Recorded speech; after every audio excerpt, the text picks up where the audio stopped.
Defense wins championships. Like you were stopping who can't, like Anthony Mason. What is he going to do?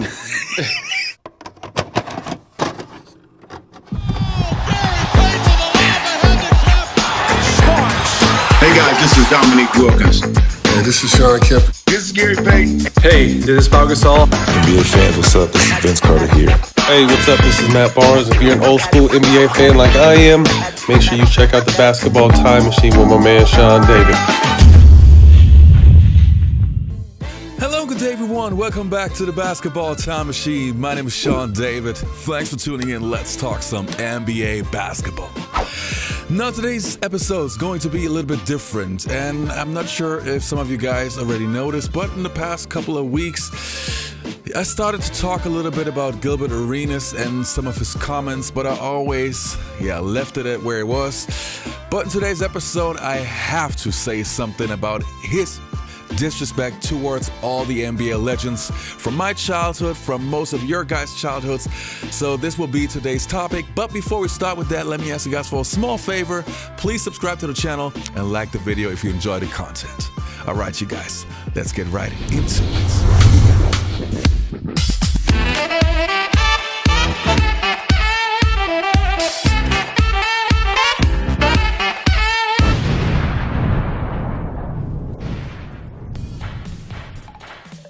So where do we start? Now, before I give you my personal take about all the crazy stuff that Gilbert Arenas was saying in the past, let's take a look at some of the clips so that for those of you who haven't seen what he said, that you know what I'm talking about. Let's take a look. I'm starting to hate everyone in the 90s that played basketball, that whole group, because they just think they shit don't stink. Right. Like, you got, Scottie Pippen and Dennis Rodman, both 6'7", both weigh 210. Talking about they're going to stop somebody in today's game. Like, nah.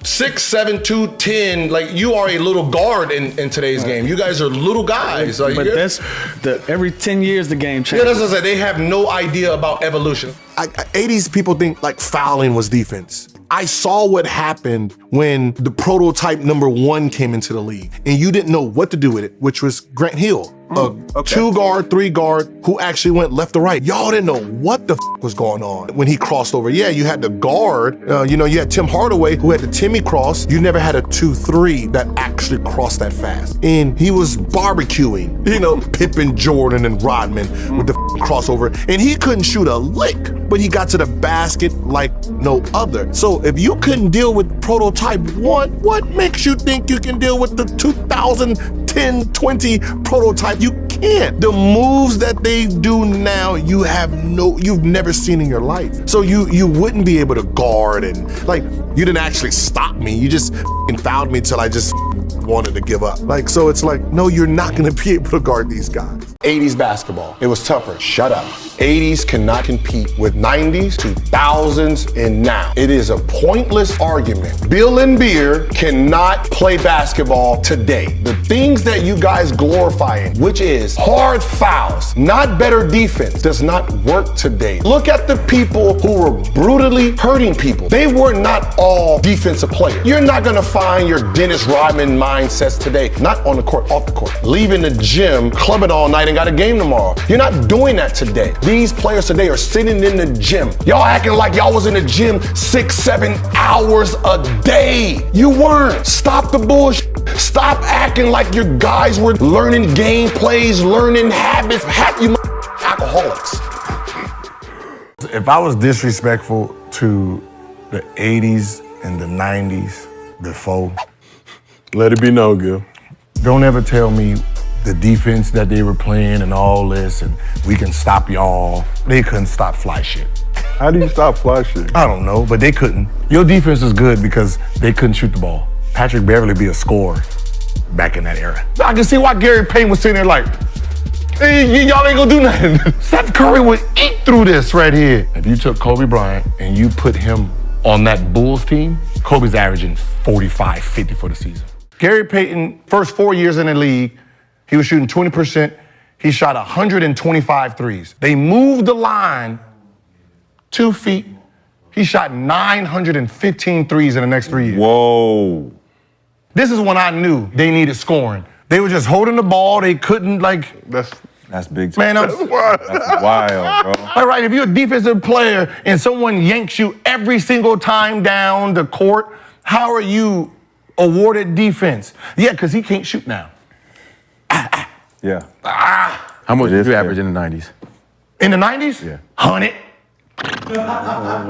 There's only one and a half scores on every team. So when you're talking about the Bulls, all the balls just went to Michael Jordan. So he's taking all the shots. So if you're telling me that I'm taking all the shots with my skill set and these guards with 28-inch vertical, what am I dealing with here? He don't know who the fuck you gonna do the moves on. Wimbayami? What you need a dream shake for Wimbayami? He weighed this much. He weighed this much. Hey, fuck out of here. Good morning. This is I don't even want to say my name. I just woke up and I read 12 years after LeBron James spent $50,000 a week on Hakeem Olajuwon sessions, Giannis expresses interest in doing the same. Look, I've critiqued Giannis in his post-up move, but ain't no way in today's hell you spend $50,000 on Hakeem Olajuwon training. So where do we start? Now, the first thing I want to say, and I think most of you guys who follow my show for quite some time, you know this, I'm a very positive person. I don't like confrontations, A, because I wasn't raised that way, and B, I always feel like respect one another, respect the person in front of you, and receive respect, and that's the way how you should deal as a grown person, as a grown man.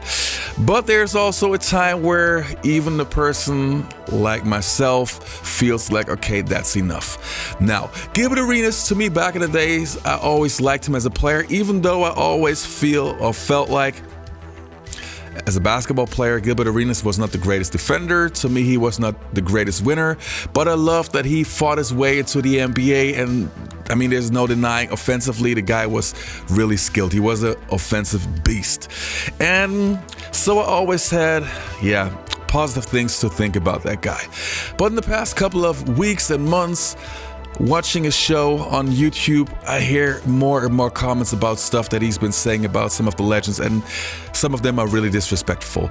And so this is directly to you, Gilbert. I know that one of your fans will forward this video to you, so I'm pretty sure you will see what I'm talking about.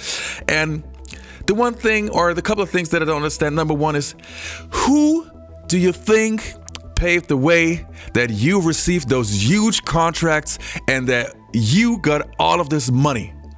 It was guys like a Magic Johnson, a Michael Jordan, a Larry Bird, a Patrick Ewing, Hakeem Olajuwon. It was all of those guys who helped the NBA to become a global game, which meant for you that you basically owe them, that you could sign those huge contracts. Now, I'm not saying that you didn't deserve those contracts, and I'm not saying that you didn't work your behind off, and that it wasn't that all of your peers and the guys from your generation shouldn't get paid that money. I'm a person that, hey, I'm always positive about, and I always am happy if somebody's doing well. But you should never forget who you also partly owe that to. And how can you disrespect those people? To me, that's not only disrespectful, it's mind-boggling, and to be honest, that's not being a good character. That's actually a very, very bad and negative characteristic, so not cool at all. Then number two, the one thing that I also did not understand, like, you always pretend that you know so much about the game. You have this high basketball IQ and everything. Okay, but some of the things that you say are simply stupid, and show to me as a basketball historian and somebody who really studies the game for over 30 years now, that you are not paying attention. Like in one of your episodes, you're saying that, oh, how can Giannis go to Hakeem Olajuwon and paying all that kind of money for moves that he cannot use? Dude, did you see what Joel Embiid was doing with those copied Hakeem Olajuwon moves? How he was destroying guys who didn't know how to guard him? And you're telling me that those old school moves are not useful in today's NBA? Fundamentals, basketball IQ, and moves are things that are always useful. Even if a player in today's NBA would do the skyhook, don't tell me it wouldn't be effective. Of course it would be. Michael Jordan's mid-range game, basically an old school game. Kawhi Leonard, was he not effective with that? Or LaMarcus Aldridge, was he not effective with that? DeRozan, was he not effective with that? So don't tell me that old school moves are not useful in today's NBA. And insulting Hakeem Olajuwon that he's charging so much money. Hey, if I had the money, I would pay whatever to get advice, guidance, and coaching from one of the greatest players of all time. Only a fool would not do that. And it's actually a smart thing of Giannis, even though he's so advanced in his career and even though he's so good, to still seek the guidance of a legend. Same as Kobe Bryant did. That is not a waste of money. That is actually smart and shows that he's reflecting himself and understanding that you're never done with improving your game. And also disrespecting Hakeem Olajuwon that it's not worth $50,000. Seriously, not cool again. It could, everybody's entitled to their opinion. You can always say, hey, I would never pay that kind of money, which is okay, but don't insult the man, okay? Number 3, another thing which I don't understand. Now, some of the stuff that you're saying to me, and I actually think that you're a smart person. A lot of the things that you actually say to me seem like you're just trying to raise, like just to be controversial in order for people to click on your videos. And that to me, like, seriously, if your content is good, people will tune in and watch it, even though it hasn't got any controversy. Like, quality should speak for itself. You shouldn't have to be a guy that is saying outlandish and disrespectful stuff in order to get views and stuff. Come on, man. Let quality speak for itself.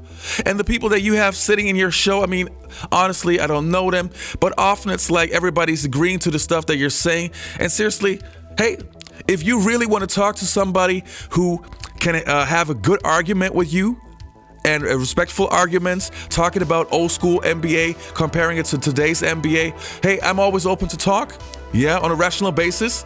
But the stuff that you are saying on your show with people that are always agreeing to everything, not the right way, man.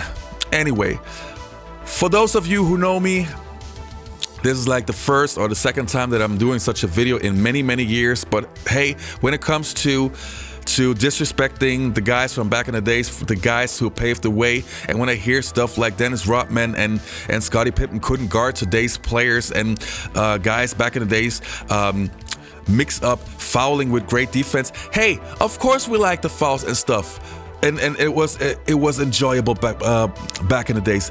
But hey, are you telling me that guys like Rodman and Pippen can guard, and Peyton can guard today's players? On what planet do you live, man? Before I recorded this video, I actually turned off the camera. I wanted to cool down for 10 minutes, and I see I'm getting more and more upset about this. And that's not who I am, but I hate it if somebody disrespects the legends. Don't do that, man. Anyway, you guys, I know that many of you old school guys feel the same way. Oh, one more thing before I forget. Another thing is you have many young ones watching your show, Gilbert.